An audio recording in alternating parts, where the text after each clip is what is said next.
Mister Raman Bhalla की हालत में अब काफी इम्प्रूवमेंट है। Thank you so much doctor. अगर आपकी हेल्प नहीं होती तो ये सब नहीं हो सकता था। ये तो हमारा काम है, अब यहाँ से आप सबका काम।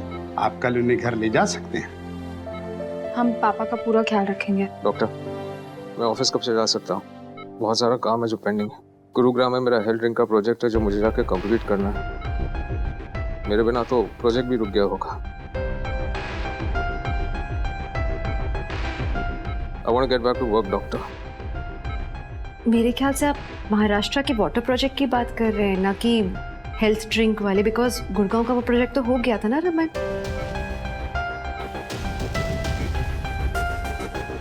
आपको याद है हमारी कंपनी में स्ट्राइक हुई थी, मणि ने अपने वर्कर्स को भेजा था, सो हो गया था वो तो। तुम क्या कह रही हो सीता? नहीं सीता, हमारा वो प्रोजेक्ट कंप्लीट ही नहीं हुआ था।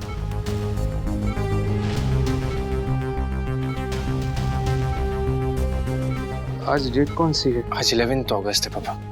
अगस्त?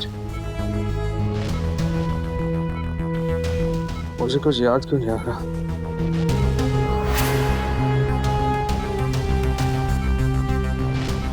तुम सब कहीं मेरे साथ मजाक तो नहीं कर रहे? नहीं पापा, हम मजाक क्यों करेंगे आपके साथ? तुम, मुझे कुछ याद ही नहीं है।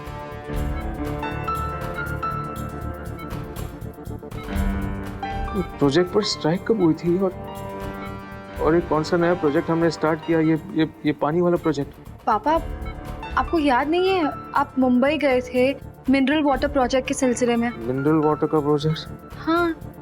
मुझे कुछ याद नहीं है। पापा, ये वही प्रोजेक्ट है जिसमें आपको मिनिस्ट्री की हेल्प मिली थी और आपने कहा था ना कि काफी सारे अनएम्प्लॉयमेंट लोग हैं जिनको एम्प्लॉयमेंट मिलेगी। आप मेरे और युग की शादी की सुबह मुंबई के लिए निकल गए थे, आपको याद नहीं है? पिछले कुछ महीनों की बात है, मुझे कुछ याद नहीं है।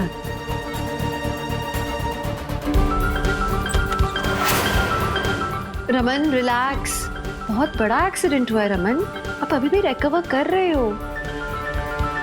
प्लीज इतना जोर मत डालो खुद पे आप। रिलैक्स रिलैक्स मिस्टर भल्ला, कोई परेशानी वाली बात नहीं है। आपको सब याद आ जाएगा, थोड़ा सा अपने को वक्त दीजिए। ओके नर्स, इंजेक्शन लाओ। इशिता, मुझे कुछ याद नहीं आ रहा, ये क्या हुआ है मुझे? इशिता,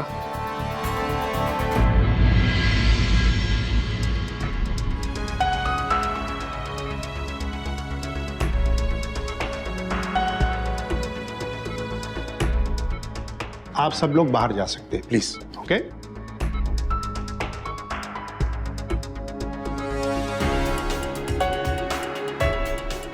सब ठीक हो जाएगा, फेथ रखो।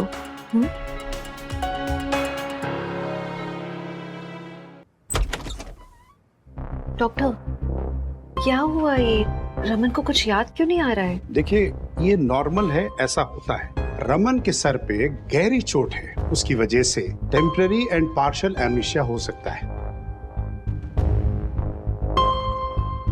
पॉजिटिव बात ये देखिए कि बहुत कुछ उन्हें याद है, जैसे फॉर एग्जाम्पल आपके नाम, ऑफिस के काम। इसका मतलब ये है कि अब काफी चीजें उनमें इम्प्रूवमेंट है और वो बहुत जल्दी ठीक हो सकते हैं। और रहा पार्शियल एमनेशिया का सवाल, जब आप हैवी मेडिकेशंस देते हैं तो उसकी वजह से ये एमनेशिया इफेक्ट आता है, बट 1 महीने के बाद जब उनका मेडिसिन खत्म हो जाएगा उसके बाद he will be absolutely normal और वो पार्शियल इफेक्ट चला जाएगा। एक बात का आप सबको ख्याल रखना है कि उनके बदले हुए चेहरे को वो किसी भी तरह आईने में ना देख पाए, क्योंकि अगर वो देखेंगे तो उनको जो है वो सहन नहीं कर पाएंगे and he can be in a complete shock. उनको और थोड़ा सा रिकवर होने दीजिए, हो सकता है वो शायद बाद में इस चीज को अडैप्ट कर पाए। नहीं, हम इस बात का ख्याल रखेंगे। Thank you.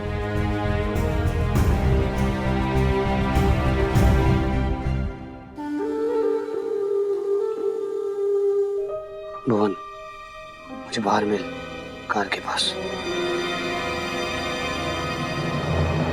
क्यों बस, काम हुआ है नहीं? एक बुरी खबर है और एक अच्छी खबर है। बुरी खबर यह है कि रमन जिंदा है। कम वक्त इतनी ऊंचाई से गिरने के बाद भी मरा नहीं।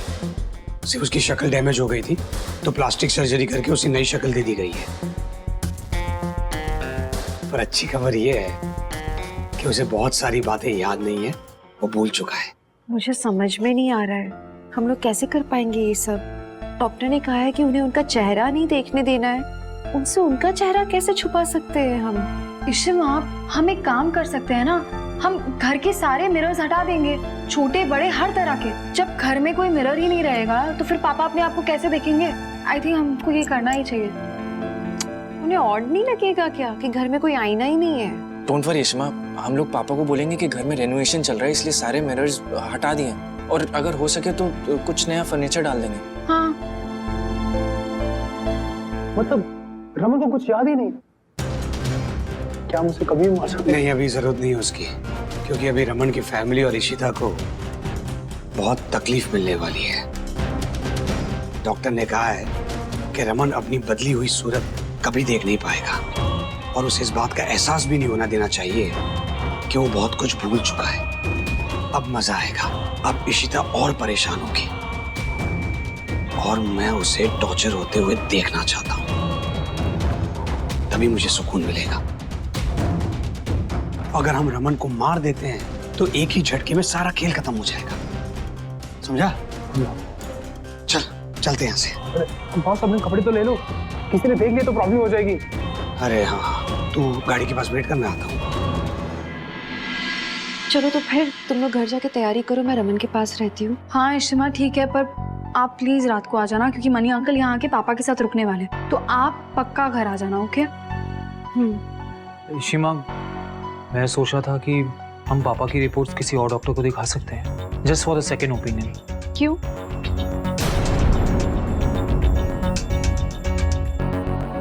सेकंड ओपिनियन इसलिए क्योंकि तुम्हें अभी भी यकीन नहीं है कि ये असली रमन है, इसलिए? करण तुम समझ क्यों नहीं रहे हो? तुम रमन की जान खतरे में क्यों डालना चाहते हो? You know how risky it is.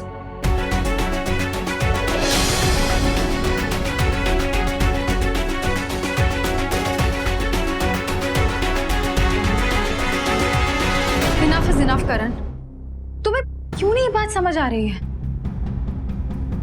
तुम क्यों इतना ज्यादा सोच रहे हो? जब हम सबने तुमसे कह दिया है कि वो पापा ही है, तो तुम समझ क्यों नहीं जाते हो ये बात?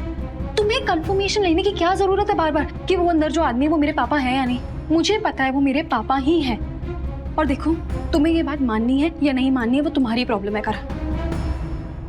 अभी ऐसी बात नहीं है। I mean, इतना सब होने के बाद I was just taking a precaution, that's it. Come on Karan, तेरे लिए इतना डिफिकल्ट क्यों हो रहा है ये बिलीव करना? वैसे भी डॉक्टर्स ने कहा है कि हमें ये सब बहुत केयरफुली हैंडल करना है। अगर उन्हें ये सब के बारे में पता चल गया तो टूट जाएंगे भाई वो।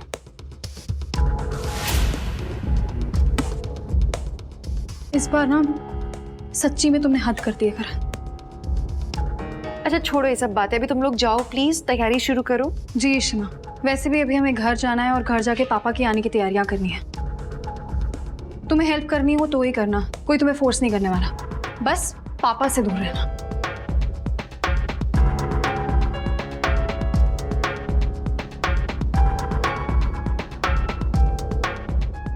इशिमा, मेरा ना वो मतलब नहीं था।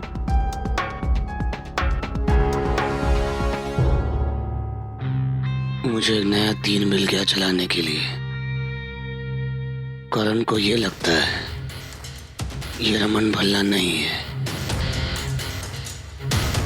तो अब मैं करण का इस्तेमाल करके पूरे परिवार को ये विश्वास दिला दूंगा कि ये रमन भल्ला नहीं है। फिर इशिता अकेली पड़ जाएगी।